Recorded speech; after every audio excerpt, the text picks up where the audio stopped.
Salut, c'est Aslak, bienvenue dans ma forge.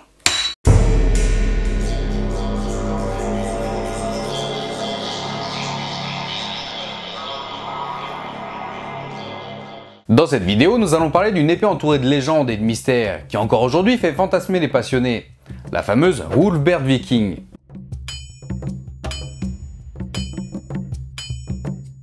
Avant de parler d'histoire, il est important de savoir ce qu'est une Wolfbert. Il s'agit donc d'une épée utilisée par les peuples du Nord, également appelés les Vikings. Ces épées possédaient une lame plate et large pour une longueur moyenne de 80 cm, avec en leur centre une gorge large et peu profonde qui courait sur toute la longueur de la lame, jusqu'à la pointe qui était généralement affinée. La poignée quant à elle mesurait en moyenne entre 10 et 15 cm. La soie de la lame, c'est-à-dire la partie de la lame qui est à l'intérieur de la poignée, était généralement plate et large, puis elle s'affinait brutalement au niveau du pommeau. La garde quant à elle est généralement de section carrée, pour une longueur d'environ 20 cm, puis elle s'affine à ses extrémités. Elle est plus étroite et longue que les gardes typiques des épées vikings classiques, ce qui représente une forme transitoire vers l'épée de chevalerie du haut Moyen-Âge. Et pour finir, les pommeaux sont habituellement de forme ovale ou en forme de disque. Mais une bonne épée ne se résume pas à une lame tranchante, il faut également que la lame soit solide et souple à la fois pour lui permettre de plier sans se casser. Qu'elle soit légère mais robuste, qu'elle soit équilibrée tout en ayant une bonne forme. Dans les combats, les guerriers vikings, qui en avaient les moyens bien entendu, préféraient se battre à l'épée, car elles étaient bien plus maniables qu'une grosse hache lourde. Et les guerriers vraiment puissants et riches possédaient une Wolfbert. La qualité de ces épées pouvait faire toute la différence lors d'un combat. Ce qui en plus de toute la symbolique qui lie le guerrier à son arme donnait une immense valeur à ces Wolfbert pour leurs possesseurs. Pendant des milliers d'années, les armes et les pièces d'armure étaient faites en fer, ce qui les rendait relativement malléables et fragiles. Et c'est seulement à partir de l'an -800 avant notre ère que les premières armes et armures en acier commencent à voir le jour, grâce à un procédé jusqu'alors inconnu. Pour créer une pièce en acier, il faut tout d'abord chauffer du minerai de fer, afin de séparer le métal de la roche. On obtient alors du fer brut, ce qui était le procédé couramment utilisé avant cette révolution. Là où tout a changé, c'est que l'on s'est rendu compte qu'en ajoutant du carbone à cette composition, le fer devenait beaucoup plus solide. Et c'est grâce à cet ajout de carbone que le fer se transforme en acier. Pour ce faire, t'as compris? Différents procédés ont été utilisés. Tout simplement en ajoutant du charbon au fer lors de la chauffe de celui-ci, ou encore en frottant une corne de bœuf, qui est une matière organique, mais donc par conséquent faite de carbone, sur la lame rouge lors de la chauffe. Attention cependant à ne pas ajouter trop de carbone dans le fer, sinon au lieu de se transformer en acier, le fer se transformera en fonte, et deviendra alors bien trop cassant pour être utilisé comme arme ou armure. Mais attention, tous les aciers ne se valent pas, ils n'ont pas tous la même qualité. En effet, les épées vikings classiques contenaient assez peu de carbone, et en plus de ça, elles contenaient énormément de scories. Les scories sont des impuretés qui fragilisent l'acier, et donc les lames, ce qui forcément augmente leurs chances de casser. C'est principalement dû au fait qu'à l'époque, les maîtres forgerons ne disposaient pas de fourneaux permettant de chauffer assez fort pour liquéfier entièrement le métal, ce qui laissait des bulles d'air, des particules de roche, etc. La seule façon de faire disparaître au maximum ces scories, c'est de marteler longuement et de replier l'acier à chaud. Chez les Vikings, c'est principalement l'utilisation de charbon de bois qui était à l'origine de l'ajout de carbone dans le fer. Énormément d'épées médiévales ont été retrouvées en Europe, et d'après ce que l'on savait des métaux utilisés à l'époque, on pensait qu'elles avaient toutes été forgées dans un acier de très mauvaise qualité. En tout cas, jusqu'à ce qu'Alan Williams, un spécialiste en archéométallurgie, analyse une de ces fameuses Wolfbert pour le compte d'un musée d'armes anciennes à Londres. Il s'est alors aperçu qu'il n'y avait qu'une infime quantité de scories dans l'épée, voire même aucune dans certaines parties de la lame. L'acier présentait une telle homogénéité qui ressemblait bien plus à un acier moderne qu'à un acier médiéval. Et en plus de ça, l'acier présentait une concentration de carbone 3 fois supérieure aux épées vikings classiques. Il s'agissait en fait d'acier au creuset, une technique de fabrication particulière du métal, qui donnait aux Wolfbert des qualités exceptionnelles pour leur époque, c'est-à-dire entre l'an 800 et l'an 1000. La quasi-absence de scories donnait aux Wolfbert une grande élasticité, ce qui évitait aux lames de se casser trop facilement ou de rester complètement bloquées dans un bouclier. On a souvent tendance à associer les Vikings à des barbares sanguinaires, mais il faut savoir que contrairement à la croyance populaire, les peuples scandinaves... Oui, car les Vikings ne représentent en fait pas qu'un seul peuple, mais ce terme regroupe tous les Northmen, qui s'est ensuite transformé en Normands, c'est-à-dire les hommes du Nord. Le terme Viking regroupe donc tous les peuples de Scandinavie, les Norvégiens, les Suédois, les Danois, etc. Donc contrairement aux croyances populaires, les Vikings étaient particulièrement évolués dans de nombreux domaines. Ils étaient par exemple de grands navigateurs et de bons commerçants. Ils avaient établi de nombreuses routes de commerce avec différents peuples, jusqu'en Amérique du Nord, et cela dit en passant bien avant Christophe Colomb, ou encore en Asie centrale. Et à cette époque, la loi obligeait tous les guerriers valides, que ce soit hommes ou femmes, à posséder une arme et à partir en guerre. Une très grande majorité d'entre eux étaient des païens qui vénéraient leur arme, souhaitant mourir au combat l'épée à la main, afin de pouvoir rejoindre le Valhalla. Le Valhalla est dans la croyance nordique le lieu où les valeureux guerriers morts au combat sont emmenés par les Valkyries, des femmes guerrières sous forme d'anges, Leur nom signifie littéralement en vieux norrois « ceux qui choisissent les morts », afin de festoyer avec les dieux en attendant le combat final, le Ragnarok.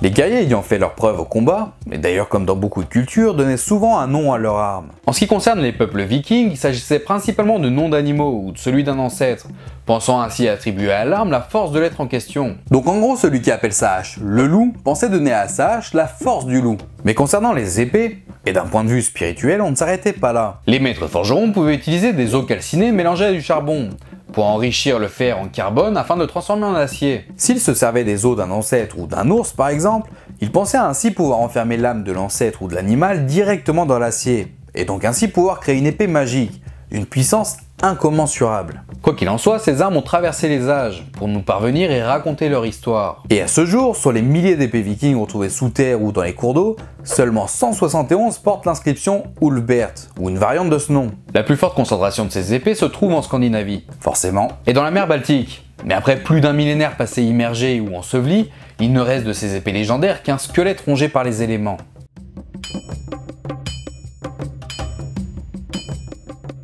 Les épées Ulfbert ont été forgées dans un acier dont la qualité n'a pu être reproduite en Europe que lors de la révolution industrielle, entre 1850 et 1940. Elles avaient donc quasiment 1000 ans d'avance technologique. Ces épées étaient donc sans conteste parmi les meilleures armes disponibles à cette époque.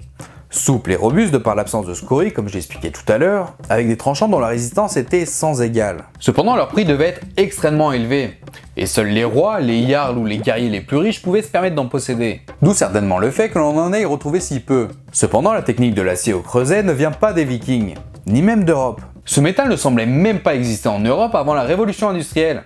Ou alors si c'était le cas, on n'en a retrouvé aucune trace. Mais du coup, si les Vikings ne connaissaient pas la fabrication de l'acier au creuset, comment faisaient-ils pour se procurer la matière première nécessaire à la fabrication des Ulfbert? Pour répondre à cette question, il faut remonter quelques siècles en arrière. À vrai dire, même plus d'un millénaire en arrière, en Asie centrale. Les peuples de cette région maîtrisaient déjà la technique du wood, une méthode de fabrication de l'acier au creuset, également connue sous le nom d'acier damassé. Et la fabrication de l'acier damassé est attestée depuis l'an -300 avant notre ère, soit entre 1100 et 1300 ans avant les fameuses Ulfbert. Ces lames damassées comptent parmi les meilleures de tous les temps, et la composition chimique ainsi que les caractéristiques des Ulfbert en sont très semblables. Comme je le disais tout à l'heure, les Vikings étaient d'excellents marins et de très bons commerçants.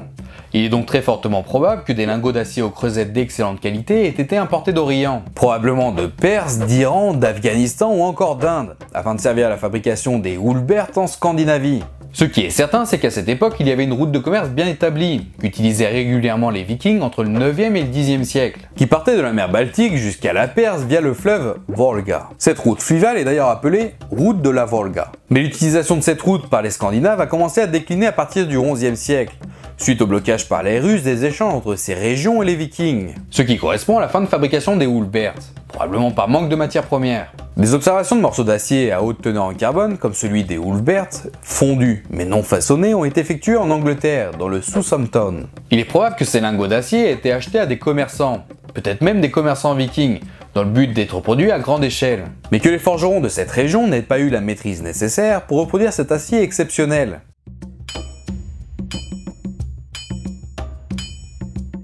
Comme je l'ai déjà dit, la qualité des épées Ulfbert avait un prix, et seuls les nobles ou les guerriers les plus riches pouvaient se permettre d'acheter une telle arme. Et c'est pour cette raison qu'il aurait été intéressant pour les artisans pauvres de l'époque de faire des contrefaçons de Ulfbert. Car il faut savoir que la contrefaçon n'est pas du tout une plaie moderne. L'une des méthodes les plus simples pour faire une contrefaçon d'Ulfbert était probablement de souder des petits morceaux d'acier au creuset de haute qualité à une trousse d'acier classique, puis de former la lame et de la tremper. L'épée ainsi obtenue serait alors de qualité médiocre, mais avec une légère apparence d'Ulfbert. Les tranchants, très légèrement supérieurs à ceux d'une épée classique, auraient pu tromper les clients les moins exigeants. Mais l'acier au creuset n'étant présent qu'en toute petite quantité, ces épées n'auraient pas survécu aux nombreux aiguisages ainsi qu'aux nombreux coups violents lors d'une bataille. Mais pour que l'illusion soit presque parfaite, il fallait que ces lames portent la fameuse inscription Ulfbert. Malheureusement, cette signature était bien souvent mal orthographiée. Ces erreurs dans les inscriptions sur les contrefaçons sont probablement dues au fait que de nombreux esclaves analphabètes travaillaient à la forge pour aider le maître forgeron, qui était par ailleurs probablement lui aussi illettré. C'est ainsi que bon nombre de copies ont été retrouvées portant le nom de Ulfbert, avec des croix dans tous les sens, et souvent une mauvaise orthographe. La seule véritable signature est écrite de cette manière: une croix, le U, L, F, B, E, R, H, puis une croix et enfin le T. Seules les épées possédant la signature écrite de cette façon possédaient une lame en acier au creuset de haute qualité. Cependant, une question reste encore en suspens. Nous avons à l'heure actuelle aucune idée de la raison pour laquelle ce nom était incrusté dans la lame. Mais nous ne savons pas non plus qui était ce Hulbert, car le nom en question n'apparaît dans aucun récit ou document de l'époque que l'on ait retrouvé. Si Hulbert avait été un forgeron, pour des raisons linguistiques, il aurait été originaire de la Rhénanie, une ancienne région allemande, ce qui ne colle pas vraiment. De plus, en raison des différentes formes d'Hulbert authentiques que l'on ait retrouvées, et qui correspondent à différentes périodes, Hulbert aurait dû être actif à l'atelier pendant plusieurs siècles, ce qui n'est pas non plus possible. Il a donc été suggéré que Hulbert était une marque. Et je vous vois venir, non, c'est pas un placement de produit. Ou alors le nom d'une famille de forgerons. En plus du manque de concordance linguistique, la signature Hulbert nous donne un indice à ne pas négliger. La présence de la croix. Au Moyen-Âge, l'église catholique romaine dominait le royaume des Francs, ce qui correspond actuellement à la France et à l'Allemagne. Mais pourquoi parler d'église catholique romaine? Tout simplement car à cette époque, elle était un fabricant et un commerçant d'armes très important. Et autre concordance, seuls les évêques et les abbés pouvaient faire précéder leur nom d'une croix grecque, comme sur la signature de l'épée. On pense donc que Hulbert était le nom d'un évêque, d'un abbé, voire d'un monastère. Il est donc possible que ce soit l'église catholique romaine qui ait fabriqué au moins la première Hulbert, et qu'elle ait été introduite frauduleusement dans les pays nordiques. Mais nous ne pouvons faire que des suppositions, car nous ne pourrons probablement jamais savoir de façon sûre et certaine comment les Vikings se sont procurés ces épées. D'autant plus qu'à l'époque, il était interdit aux Francs de commercer avec les peuples païens scandinaves. Mais dans ce cas, comment l'église aurait-elle eu l'acier? Les spécialistes disent qu'il viendrait d'Asie centrale ou du Moyen-Orient, et qu'il aurait été ramené par les Vikings eux-mêmes. C'est donc peut-être les Vikings eux-mêmes qui auraient forgé ces lames. Mais dans ce cas, pourquoi utiliser l'appellation Hulbert et la croix? Parce que pour eux c'était magique, ou pour copier les symboles de l'Empire romain disparu? Parce que c'était le nom de leur forge ou d'une région géographique, ou tout simplement parce que ce nom leur plaisait? La liste des raisons pour lesquelles les Vikings auraient pu utiliser un nom franc pourrait être plus longue encore. Et pourtant on ne saura probablement jamais qui était ce Hulbert. À moins d'une découverte qui bouleversera tout ce qu'on sait actuellement. Et cela, seul l'avenir nous le dira.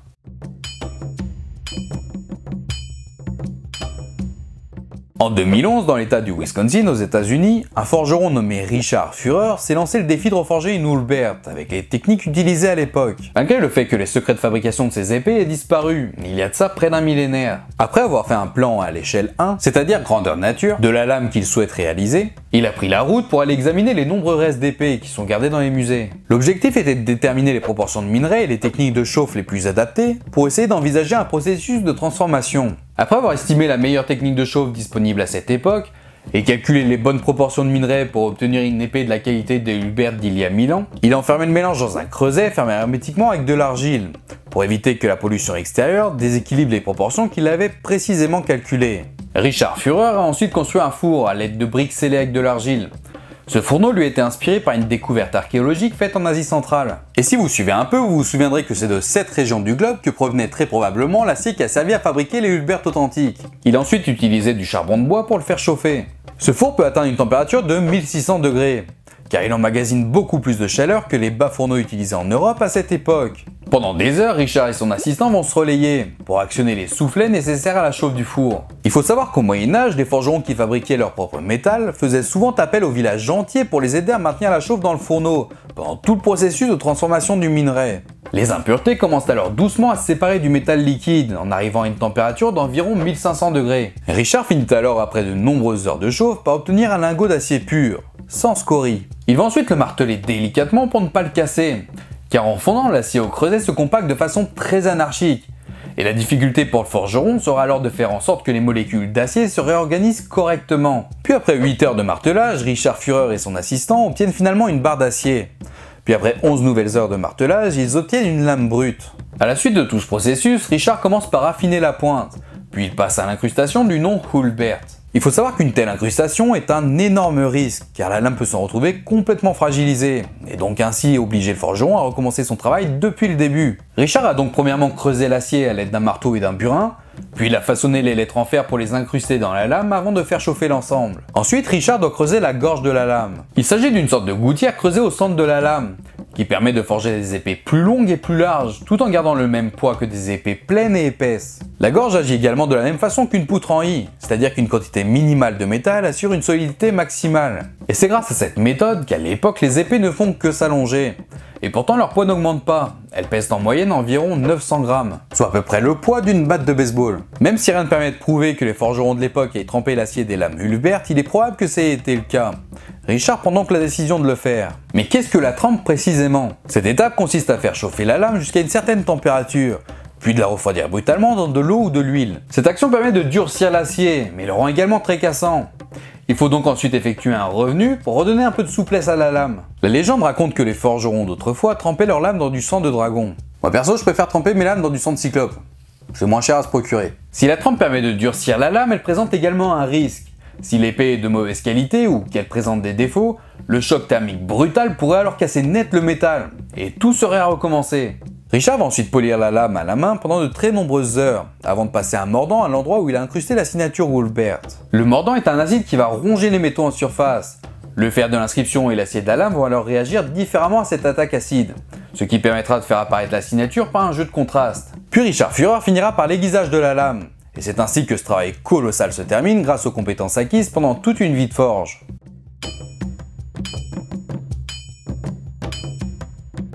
Des centaines d'épées ont été retrouvées par les archéologues dans les tombes vikings.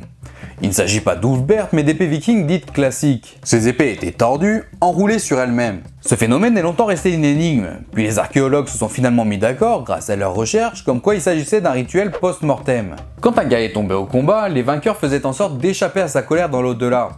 Il tordait alors son épée à la forge pour l'enrouler sur elle-même, afin de détruire son pouvoir, puis on l'enterrait avec son propriétaire. Ce faisant, on était sûr et certain que les pouvoirs de l'arme étaient ensevelis et annihilés. C'était une sorte de mise à mort rituelle de l'arme, afin d'empêcher son propriétaire de revenir avec cette dernière d'entre les morts pour réclamer vengeance. Il existe un autre type d'épée viking, bien moins connu que les Wolfbert, mais qui présente cependant quelques similitudes, les Ingelri. Les épées Ingelri sont plus récentes que les Wolfbert, puisque leur production se serait arrêtée au cours du XIIe siècle. Alors est-ce qu'il s'agit d'une copie des Wolfbert, d'une nouvelle gamme pour essayer de le remplacer, ou simplement pour surfer sur la vague? Nous n'aurons probablement jamais les réponses. Mais tout porte à croire qu'il y a eu également des contrefaçons d'Ingelri, puisque l'on a retrouvé des épées portant des signatures plus ou moins similaires, dont une retrouvée en Suède et une en Norvège, portant un marquage étrangement ressemblant, malgré le fait qu'elles ne proviennent pas du même pays. Au cours du XXe siècle, un collectionneur et historien amateur anglais spécialisé dans les armes et armures médiévales avait identifié 13 épées Ingelri. Parmi celles-ci, nous pouvons en retrouver 5 dans différents musées, comme par exemple au musée national suisse à Zurich, au musée national bavarois à Munich, ou encore celle-ci qui a été retrouvée dans la Tamise et qui est conservée au British Museum depuis 1856. Fin 2017, une épée viking a été retrouvée en Norvège. Rien d'étonnant, vous me direz. Seulement, elle était dans un état de conservation exceptionnel. Elle a été découverte par des chasseurs de rennes à 1650 mètres d'altitude, dans une zone rocailleuse située dans le sud du pays. D'après un archéologue spécialisé dans les armes vikings, il s'agit de l'épée la mieux conservée que l'on ait retrouvée dans toute la Norvège. Nous ne savons pas ce que cette arme faisait là. Peut-être a-t-elle été égarée par son propriétaire il y a près de 1000 ans, ou peut-être qu'il a été tué. Nous ne le saurons jamais. Ce que l'on sait en revanche, c'est que c'est le réchauffement climatique qui a fait fondre la neige, ce qui a fini par faire apparaître la lame à la surface. L'épée a été datée de l'an 800 à 950 de notre ère. Les protections de bois et de cuir ont disparu, mais la lame ne présente pas de corrosion importante, malgré le fait qu'elle ait été exposée pendant des siècles à la neige et au gel. Après analyse, les chercheurs en ont déduit qu'elle était restée à l'abri dans la neige pendant tout ce temps, et ce n'est que très récemment qu'elle aurait été exposée à l'air libre, ce qui explique sa conservation. Sa conservation remarquable vient aussi du fait qu'elle n'a jamais été enterrée dans le sol, et qu'elle n'a donc jamais rouillé comme la plupart des objets en fer. Car c'est l'oxygène ainsi que l'humidité qui déclenchent le phénomène de corrosion. Or, prisonnière dans son sarcophage de glace, la lame a été pendant toutes ces années protégée de l'oxygène, ce qui l'a donc préservée. En 12 ans, près de 2000 objets anciens ont ressurgi suite à la fonte des glaces en Norvège, certains ayant parfois plus de 2000 ans et datant de l'âge du bronze. En effet, depuis la préhistoire, ces zones étaient des terrains de chasse favorables, car les rennes venaient s'y réfugier l'été pour échapper aux mouches. Au fil du temps, les chasseurs ont perdu ou abandonné leur équipement, que nous retrouvons aujourd'hui après qu'ils aient été délivrés de la glace. Comme le réchauffement climatique ne risque malheureusement pas de ralentir, combien d'autres objets ayant des siècles voire des millénaires vont ressurgir dans les années à venir? Et c'est sur cette question que se termine cet épisode.